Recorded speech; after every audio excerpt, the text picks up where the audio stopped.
ये सेना मतलब 140 करोड़ देशवासियों की आस्था। हमारे लिए सेना मतलब 140 करोड़ देशवासियों की शांति की गारंटी। हमारे लिए सेना मतलब देश की सीमाओं को सुरक्षा की गारंटी। अग्निपथ योजना के जरिए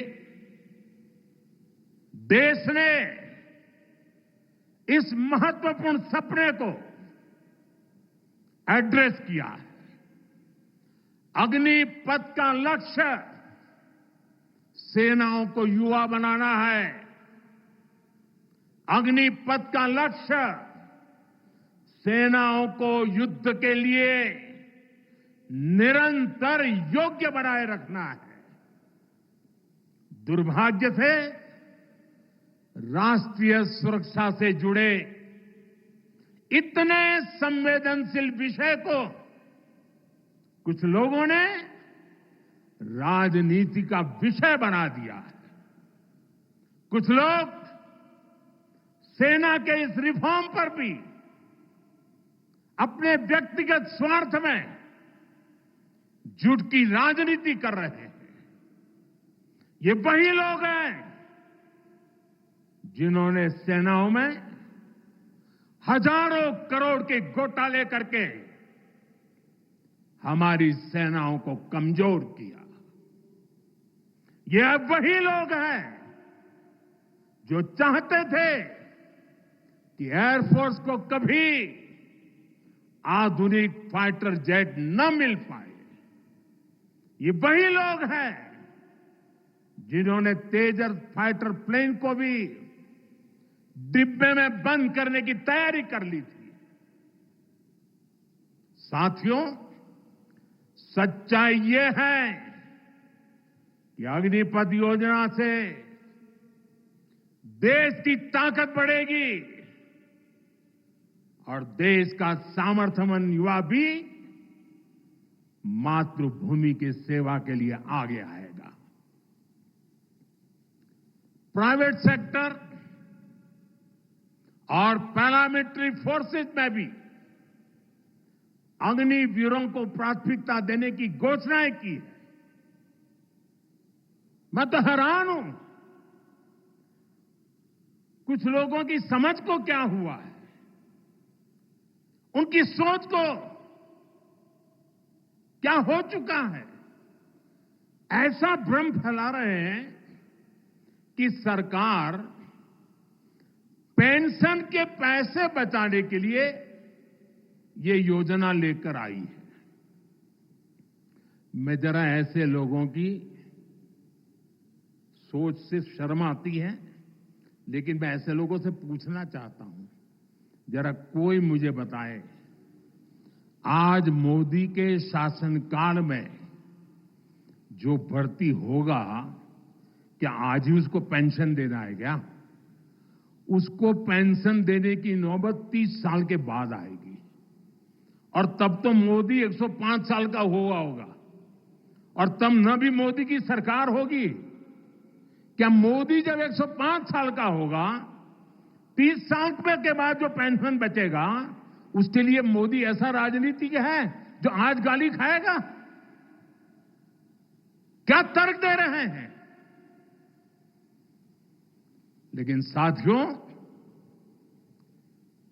मेरे लिए दल नहीं, देश सर्वोपरि है।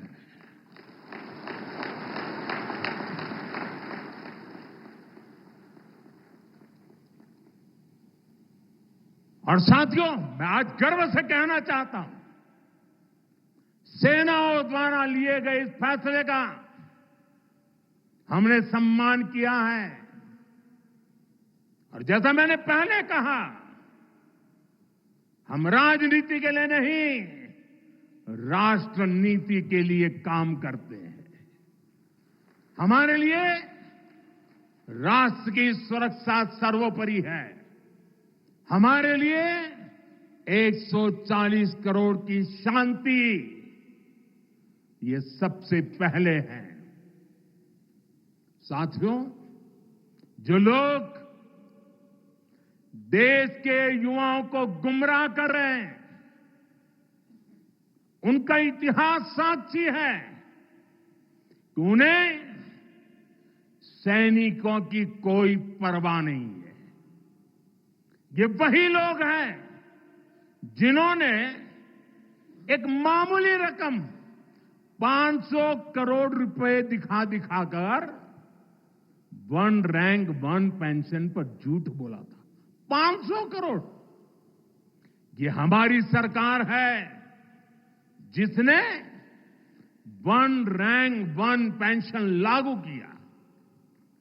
पूर्व सैनिकों को 1.25 लाख करोड़ रुपए से ज्यादा दिए गए। अब कहां 500 करोड़, कहां 1.25 लाख करोड़।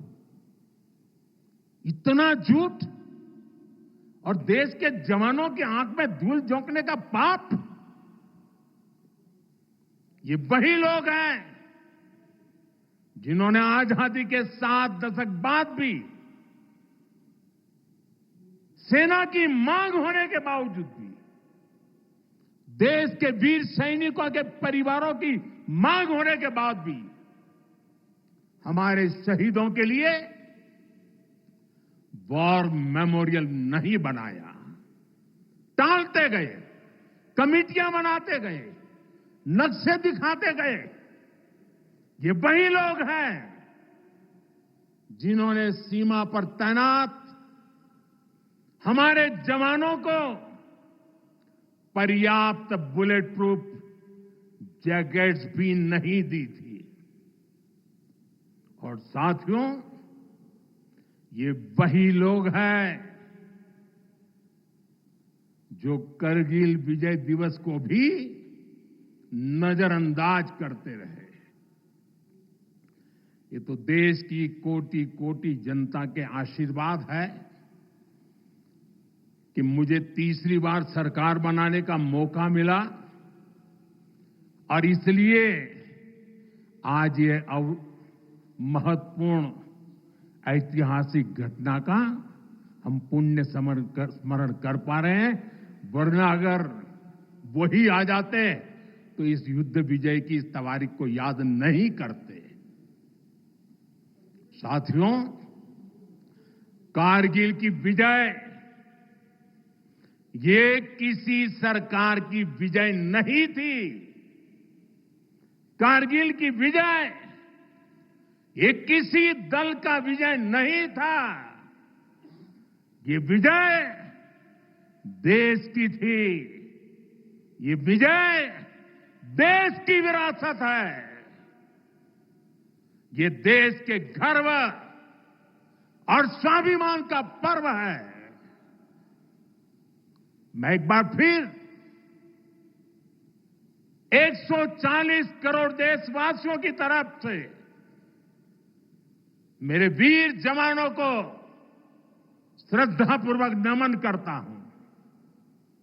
सभी देशवासियों को पुनः एक बार कारगिल विजय के 25 वर्ष की शुभकामनाएं देता हूं। मेरे साथ बोलिए, भारत माता की। ये भारत माता की जय मेरे उन वीर शहीदों के लिए है, मेरे वीर भारत मां के वीर सपूतों के लिए है। भारत माता की, भारत माता की, भारत माता की। बहुत बहुत धन्यवाद।